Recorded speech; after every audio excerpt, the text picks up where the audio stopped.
You give a full punch. Montreal and Buffalo. They just played each other. Buffalo came out strong against Montreal last game. Now they're in Montreal. Will things be different? Can Montreal respond and win this very important 4-point game? Let's talk about it. And it looks like he hasn't missed a beat. I don't know why. It doesn't even matter how hard you try. This was a big game for Montreal. You can discount the Buffalo Sabres as much as you want. They are currently on a tear. They're out to prove themselves. And where the secret sauce comes from, who knows? Firing their old GM, getting the new GM, making sacrificial offers to the Buffalo God. Whatever it is, Montreal needs to take this game seriously. They need to come out strong and they need to end strong. And you know what? For good measure, they need to have a strong second period for once. But did they do that this game? We'll talk about it. But first, if you're not a subscriber, hey, how about hitting that subscribe button? Love to have you as part of the community. We are on our way to 22,000 subscribers now. I really want to hit that number because once we do, I can buy my sick little cousin Timmy a bicycle. He really wants that bicycle, man. So do it for Timmy. Now, where were we? Ah, yes. La formation de départ. Starting lineup. Not a lot's changed, but we'll go through it anyway. Nos attaquants, our forwards. We got Caufield, Suzuki, Doc, Slavkovsky, Kapanen, Demidov, Anderson, Deneau, Gallagher, Villeno, Evans, and Bolduc. Nos défenseurs, our defensemen. Matheson, Dobson, Struble, Hudson, Goulet, Carrier. Nos gardiens, our goalies. Montembeau's in net tonight and Dobesh is backing him up. Let's see if Montembeau can continue his good trend. Noticeably absent from the lineup is Arbor Xhekaj, who typically is pretty well served against the Buffalo Sabres. I was disappointed not to see him in the lineup, and unfortunately, I think I was right to think that way. Montembeau is up against UPL. Pekka Luukkonen. Wow, Luukkonen's got some pretty good stats, but look at his record. Only one more save and one more loss than Montembeau. Stats only get you so far, I guess. But Montembeau, geez, man, your stats. Even with his reset and those good, few games, still got a long way to go, buddy. So the puck drops in this one. And everybody's getting comfortable in their seats, and Jason Zucker scores. Yeah, 1-0.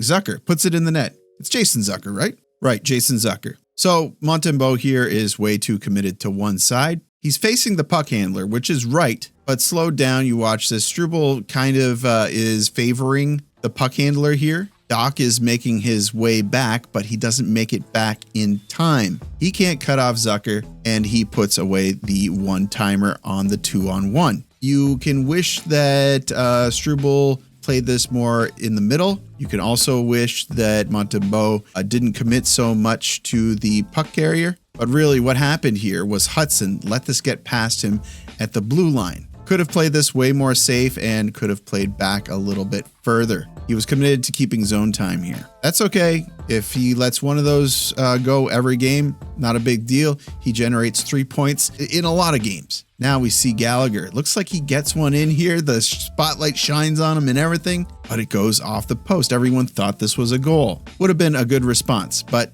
no luck. Now we see Doc get clipped right off a face-off, and the Sabres are trying to dispute this.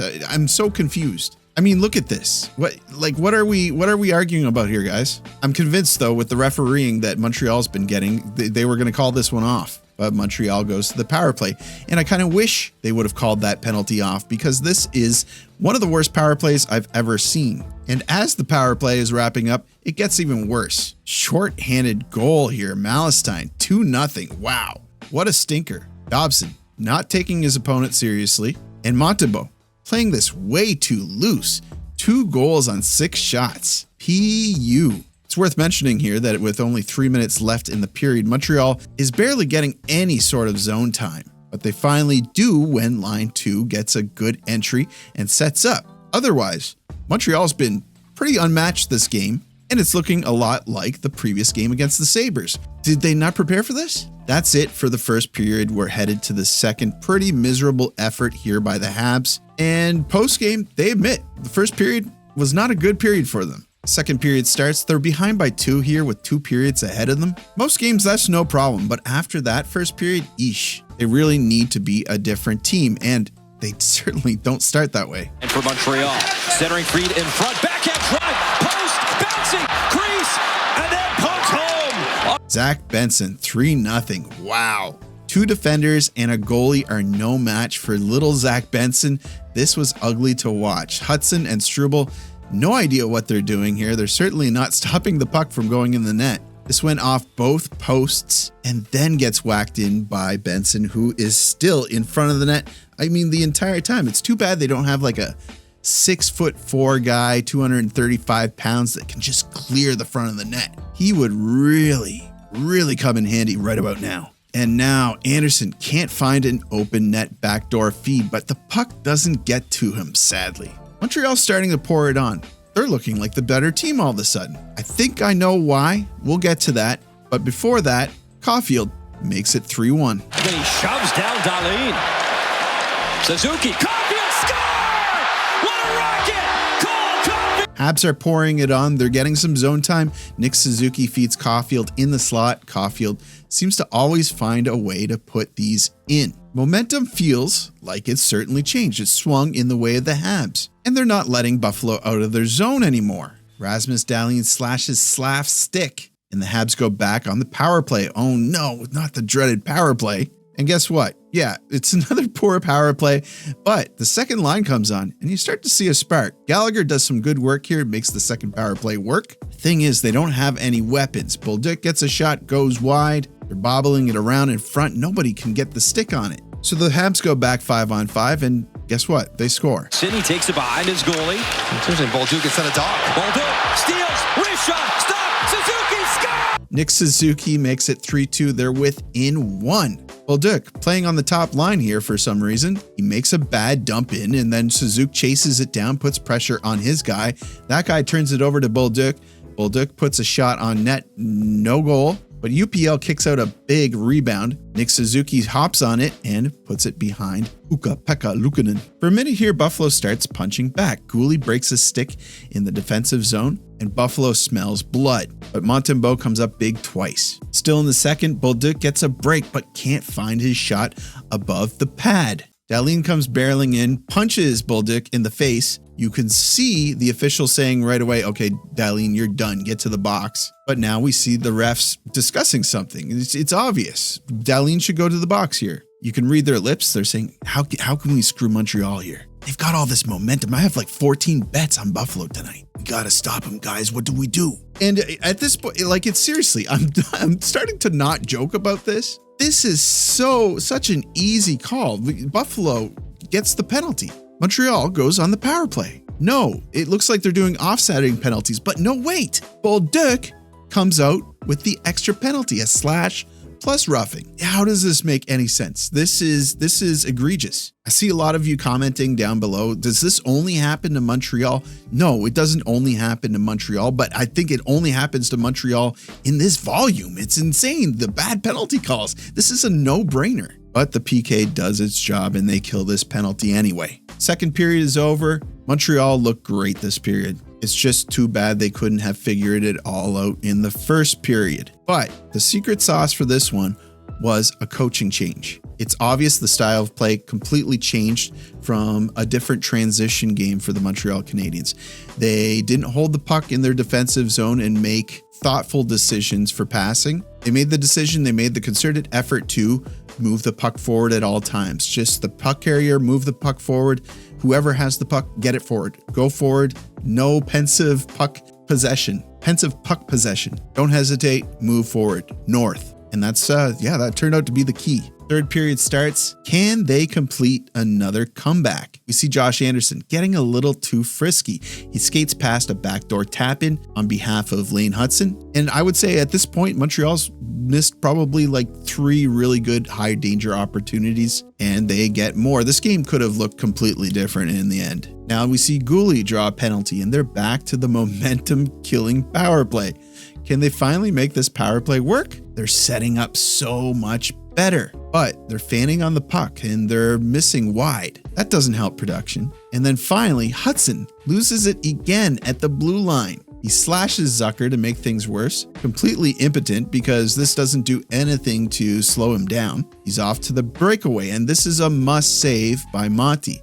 And guess what? He comes up with it. Huge save, must save, and that makes 10 so far. Great save, Monty, but you know, you're not having the best one. But after that, though, he does make another big blocker save. Essentially, you could say 2 goals were held back by Monty, but geez, you wish that some of the early goals would have been held back as well. Still in the third period, Montreal hammering Buffalo. Only 15 shots for Buffalo in the game, while the Habs are more than doubling up with 31 shots. The net is now empty. Can they do it with the extra attacker? He'll wait. Hudson, one-timer, broke his stick.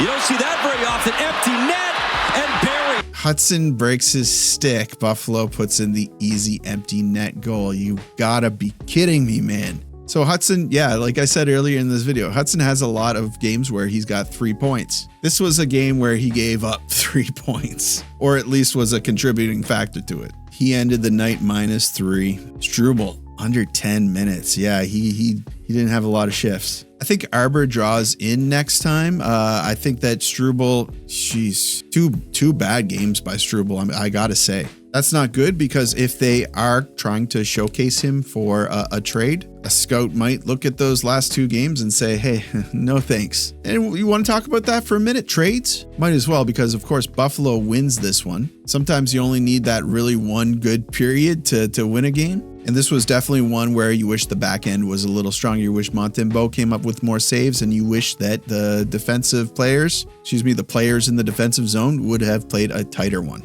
Yeah, trade speculation. It's been the talk of the town. There was information released earlier today that Patrik Laine is being shopped. I don't know how much I trust the source, although it is a good source. François Gagnon from ALDS. So what does a Patrik Laine trade look like? It's a trade to a team that has space, or a trade to a team that's looking to create space by maybe doing a player for player trade. It could be 2 players that just need a change of scenery, or he could be going to a team that potentially has the cap space and needs to fill it somehow. In that case, he might go with other individuals to sweeten the deal, or perhaps draft picks. But why does it benefit Montreal so much to trade Patrik Laine? Well, he's expensive. In fact, I think Montreal has to do a little bit of juggling just to get Newhook back into the lineup. Trading Patrik Laine would,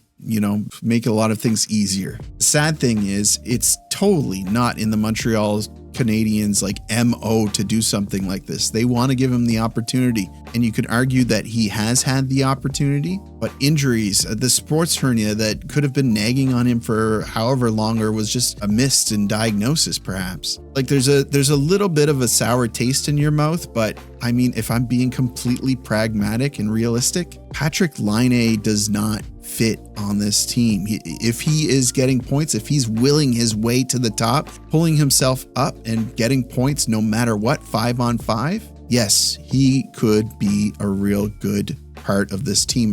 But I hate it, but I doubt him. When he first joined the team, and when he was on the power play unit and he was hitting those shots bar down, I mean, it was incredible. It blew the roof off, right? It was you were just waiting for it to happen every single game. But then 5-on-5, there were problems, and then a liability in the defensive zone. This is a team that is wanting to be the complete package. They are modeling themselves off of other teams that win. And those teams, every player does everything. And from my point of view, Patrik Laine will never do certain things. Do I want to commit to saying that in this video? I mean, it's almost something that I've said before. So yeah, I think I'll go ahead and go that far with it. I really like the guy, and I'd like to see him bounce back. And if he does get another opportunity, heck, I'm going to be rooting for him. But I have my doubts. In terms of trade targets coming back to Montreal, well, I already kind of talked about that in a previous video, but I don't think that they will swing for the fences. I think they might try to fill some holes and make do with what they have. They owe it to themselves to be patient. Taking on a vet or taking on a big contract or something like that, that'll work into their detriment when they want to make moves down the line. I don't like it. I could be wrong. I've been wrong in the past. I've been majorly wrong in the past. So we'll see what happens. That's going to do it for me though, guys. Thank you so much for watching. Thank you so much for your support. Like the video, helps me out with search results or something like that. Subscribe if you're not already subscribed. I'd love to have you. And as always, I will see you down in the comments.